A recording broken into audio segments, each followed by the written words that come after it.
মানুষটা ভালো হতে হবে, ভালো মানুষের রাজনীতিতে আসতে হবে।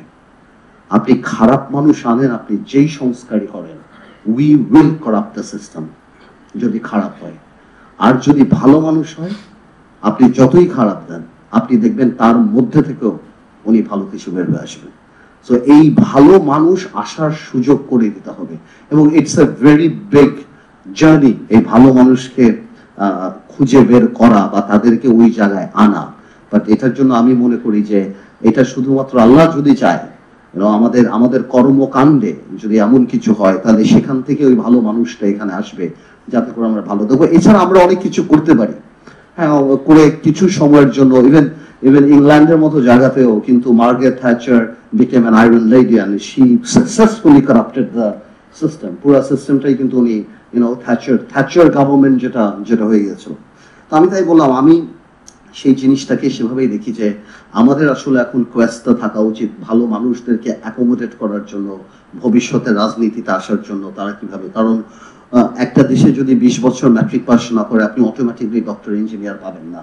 গত 20 বছরে 30 বছরে ভালো মানুষরা রাজনীতিতে আসতে চায়নি, যে কোনো কারণেই হোক। আপনি বলতে পারেন রাজনীতি খারাপ ছিল, বা এই কারণও ছিল যে আমরা অনেক সেলফিশ হয়ে গেছিলাম। আমাদের হিরো, যেটা একটু আগে বলছিলাম, যে এক সময় হিরো ছিল আপনার সরওয়ার্দী সাহেব, শেরে বাংলা গফুরুল্লাহ, বঙ্গবন্ধু বা জিয়াউর রহমান বা ভাসানী সাহেব।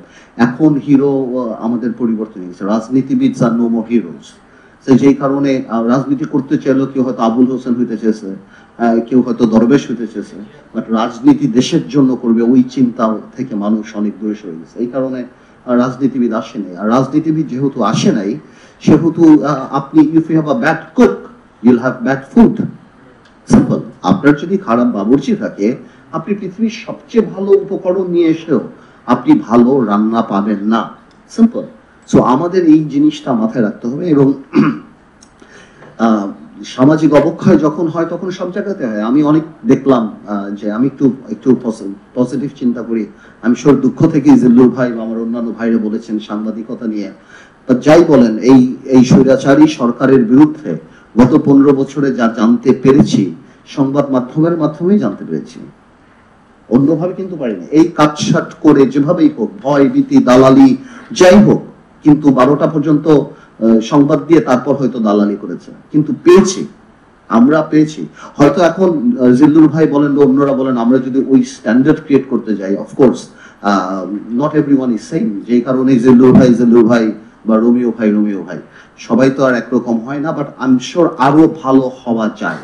বাট এগেইন কারেক্টলি সেইড, এক একটা বড় বড় কোম্পানির এক একটা প্রজেক্ট হলো এইসব টেলিভিশন কোম্পানি বা পত্রিকা কোম্পানি, যেটা তারা নিজেদের ঘুষের রেট কমানোর জন্য অনেকে বানিয়েছে, অনেকে ব্ল্যাকমেল করানোর জন্য অনেকে বানিয়েছে, অনেকে গ্যাস লাইন কেটে দিবে, ভিএটি কেটে দিবে, এটা বাড়িয়ে দিবে, এআইটি বাড়িয়ে দিবে, তাদেরও অনেক কিছু আছে। At the end of the day businessman will think about মানি।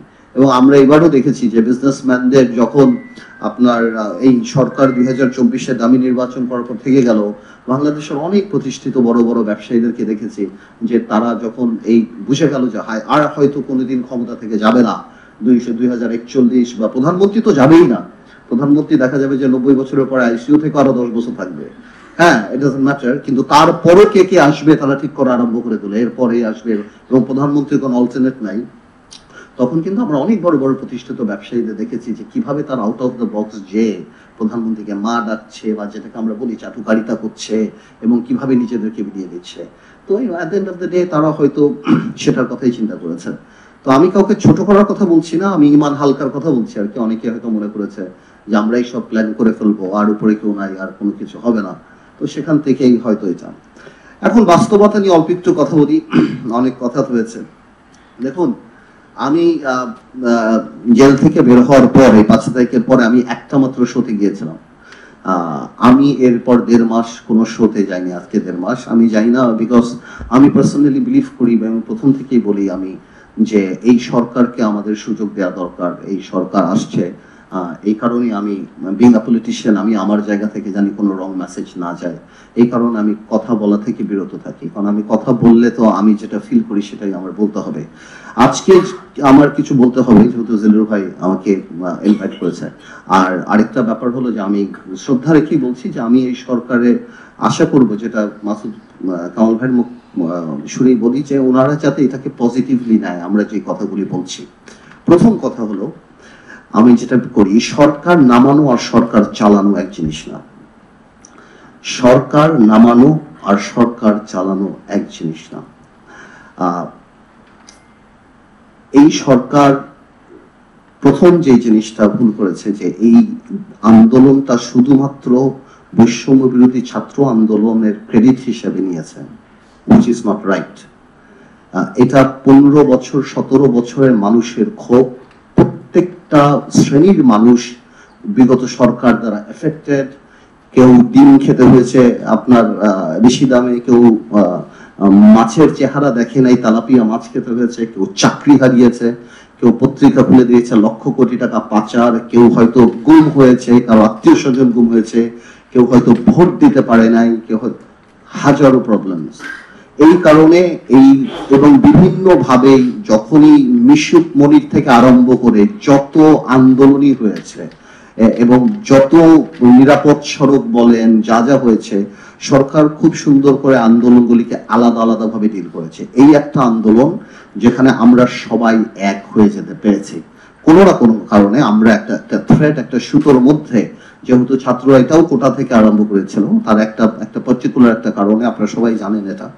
এবং তারপরে কিন্তু যখন রক্তের বন্যা হয়ে গেল এবং মানুষ মারা আরম্ভ হলো এবং আস্তে আস্তে আমরা সবাই এটার মধ্যে ঢুকে গেলাম। এবং যখন সরকারটা শেখ হাসিনা সরকার চলে যাওয়ার পরই যখন এই কথাগুলি আসা আরম্ভ হচ্ছিল, যে আন্দোলনটা ওনাদের বা এক স্বৈরাচার যে আরেক স্বৈরাচার আসবে কিনা বা এই ধরনের কথাবার্তা আরম্ভ ছিল, স্বভাবতই একটা গ্যাপ কিন্তু দাঁড়িয়ে গেছিল সাধারণ মানুষের মাঝখানে। আমার বোন একটু আগে বললো, আমার এক বোন এখানে বলে গেল যে কেন যারা আন্দোলন করছিল তাদের গ্রাম অঞ্চলে অনেকে তাদেরকে ধমক দিচ্ছে বা তাদেরকে সিকিউরিটি হচ্ছে।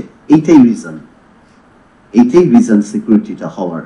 Because you have to understand that we are organised political parties. আমাদের মাইন্ডসেট গ্রামের মাইন্ডসেট এক না। আপনি ভোলাতে যে আমার বাড়ির সামনে আমাকে গালি দিতে পারবেন না, এটা রাইট অর রং অন্য কথা, but it's not the culture. Culture and democracy যখন বাধে, culture prevails. I am not getting the argument এটা রাইট অর এটা রং। আপনি বাংলাদেশের কালচারে খালেদা জিয়া বা শেখ হাসিনা বা আমার বাড়ির সামনে যে আমাকে গালি দিতে পারবেন না, আমার দারোয়ান এসে আপনাকে মারবে বা ধমক দেবে বা লাঠি দিয়ে বাড়ি দেবে, এটাই কালচার। আমরা এখানে যেটা করি আর গ্রাম অঞ্চলে যেটা হয় বা আমাদের যেখানে আমরা ডিপলি রুটেড সেখানে হয় না, সেটা হবে না। ওই কথাগুলি বলার কারণে একটা বিরাট বৈষম্য বা একটা বিরাট গ্যাপ কিন্তু দাঁড়িয়ে গেছে। আমরা পলিটিক্যাল পার্টিরা কিন্তু ধৈর্যের সাথে এটা আছে। আমরা বলেছি নো প্রবলেম, কোনো অসুবিধা নেই, আপনারা কাজ করেন, সংস্কার করেন আপনারা, আমরা আপনাদের পাশে থাকতেছি। আমরা কিন্তু বলি নাই, বিএনপিও খুব ম্যাচুরিটি করছে, আমরাও করেছি। আমরাও বলি, আমরা যারা ছোট বিএনপির সাথে, আমরাও স্মল স্টেক হোল্ডার্স। আমারও 3টা ছেলে মারা গিয়েছে এই আন্দোলনের সময়। হ্যাঁ, বিএনপির 400 450 জামাতের মারা গেছে, আরো অনেকে মারা গেছে। আমি সেটা বলছি, সেখানে একটা টেকনিক্যাল ভুল কাজ। I will not go into the details of the formation of the cabinet, ছাত্ররা এসেছে বা কারা এসেছে, বাট আমি এটা ইউনুস সাহেবকে বলেছি, আমার সাথে যখন দেখা হয়েছে, ইনাদের মানুষের সাথে কানেক্টিভিটি নাই, একদমই নাই। They may be very capable, তা উনাদের নিজস্ব জায়গাতে they may be very capable, they got requisite expertise, তারা হয়তো নিশ্চয়ই ভালো কেউ হবে, বাট মানুষ ওনাদেরকে চিনে না। বাংলাদেশে মানুষ চিনতে চায়, ফেল করলে গালি দিতে চায়, ভালো করলে প্রশংসা করতে চায়। এখানে কেউ চিনে না। রিজওয়ান আপা থাকলে ভালো হতো, পলিথিন সরাইতে সরকার আসে নাই। টেবিলের উপরে জগ থাকবে না প্লাস্টিকের মগ থাকবে, এটা কোনো বিবেচ্য বিষয় না। এটার জন্য এটা কোনো পরিবর্তন না। কোন পুলিশের জার্সি চেঞ্জ হবে না, পুলিশের লোগো চেঞ্জ হবে, স্টেডিয়ামের নাম পরিবর্তন হবে, এগুলি মুখ্য ব্যাপার না। মুখ্য ব্যাপার যেটা, সেই সংস্কারের এখন পর্যন্ত আমরা রোড ম্যাপ পাইনি, আমরা জানি না, আরম্ভ করছেন, তার উপরে ডিপেন্ড করবে কবে যাবে। তবে আমি মনে করি এমন মানুষ সরকারে থাকা উচিত যাদের সাথে মানুষের কানেক্টিভিটি আছে। Either that could be politician, সমাজে গ্রহণযোগ্য, অর সামাজিক জায়গা থেকেও যদি আসে যাদের সমাজে অবস্থান আছে, মানুষ যাদেরকে চিনে। বিকজ সিইও টাইপরা ভালো, অফকোর্স সিইও টাইপ যারা থাকেন, আমি কাউকে ছোট করছি না, তবে ব্যুরোক্রেটিক বা সিইও যারা থাকেন ওনাদের সাথে সাধারণ মানুষ, ওনাদের যে সিদ্ধান্ত নেওয়ার প্রক্রিয়া সেটাতে একটা হার্শনেস থাকে। সেই হার্শনেসকে মিটিগেট, কমিয়ে আনার জন্যই পলিটিশিয়ানের দরকার হয়। পলিটিশিয়ান সে হার্শনেসটাকে মিটে। আজকে গার্মেন্টস এর গন্ডগোল, একটা শ্রমিক নেতা নাই যে তাদের সাথে যে কথা বলে, ফেল করুক, নো প্রবলেম, ফেল করুক। আমরা যখন জেলখানায় ছিলাম তখন জেলের রায়টের মতো হচ্ছিল শেখ হাসিনা ক্ষমতা থেকে যাওয়ার পরে। জেলার এসে আমাকে অ্যানি চৌধুরী আর আমিনুলকে নিয়ে গেছে, পার্থ ভাই আপনারা থামান, আপনারা নিচে যান, আপনারা কথা বলেন, আপনারা আমরা পাচ্ছি না, আমাদের কাছে বন্দুক লাঠি সবই আছে, আমরা পাচ্ছি না। তো আমার কথা হলো not necessarily that we will be able to handle the problem, but মানুষ চায় ফেল করলে আমরা ফেল করি। তো আমার মনে হয় এখনো আমরা চাই এই সরকারটা ভালো করুক। আমি ওরকম বলবো না যে এই সরকার যত সময় লাগে তত সময় থাকুক, না, সেটা কোনো কথা হতে পারে না। এবং সরকারের আমাদেরকে বিশ্বাস করতে হবে, কারণ আপনি এমন কোন আইন বানাতে পারবেন না যে আইন আমরা পরিবর্তন করতে পারবো না। সো আমাদেরকে কিন্তু আপনাকে বিশ্বাস, পলিটিশিয়ান, আমি আমার কথা বলছি না, আমাদেরকে কিন্তু আপনারা বিশ্বাস করতেই হবে। আমরা যারা রাজনীতি করি বা দেশে যদি ডেমোক্রেসি ফেরত আসে, আমরা যদি পার্লামেন্টে যাই, বিএনপি যদি কালকে ক্ষমতা যায়, আপনার সবাইকে গুড বুকে নিয়ে কিন্তু কাজ করতে হবে যদি আপনি সাস্টেইনেবল জিনিস চান। আর আপনারা যদি মনে করেন যে 100 পর আরেকশো, আসলে যদি এই বিলিভ করেন, তা আপনারা দল গঠন করেন, আপনারা আসেন, আপনারা রাজনীতি করেন, আপনারা দেখেন রাজনীতি কেমন, তাহলে বোঝা যাবে। আপনারাও যেমন এক ভোট আছে, বাংলাদেশের মানুষেরও এক ভোট আছে। আপনারা দল করেন, আপনারা ভালোভাবে করেন, সংগঠন করেন, তারপর আপনারা বুঝবেন যে রাজনীতি কি। আর একটা একটা একটা অ্যাক্টিভিজম মানে হঠাৎ করে একটা ঘটনা ঘটানো বা এটা সেটা কি। বাট এই ধরনের কথাবার্তা যখন আসে, আমাদের পলিটিশিয়ানদের জন্য এই জিনিসটা একটু কষ্টকর হয়ে যায়, আমাদের কষ্ট লাগে, আমাদেরও অনেক স্যাক্রিফাইস আছে। হ্যাঁ, আপনারা ম্যাচিউর কাজ করেছেন, আপনারা ভালো করছেন, আপনারা সংবিধান পরিবর্তন করবেন, আপনারা সবই করবেন, বাট আমরা সবাই, যে আমার এক বোন বলে যে বাংলাদেশে সবাই চায় এটার সাথে জড়িত থাকতে, এটার সাথে আলাপ করতে, অ্যাকাউন্টেবিলিটি থাকতে। তো আমি মনে করি আমাদের সবারই উচিত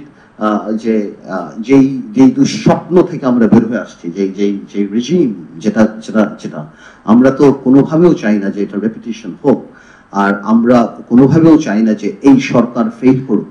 So we are here to help this government, provided that the government feels that help is required. এটা আমাদের জন্য অনেক ইম্পর্টেন্ট। আমি আর বেশি সময় নেব না, আপনাদেরকে অনেক অনেক ধন্যবাদ। Thank you Partha.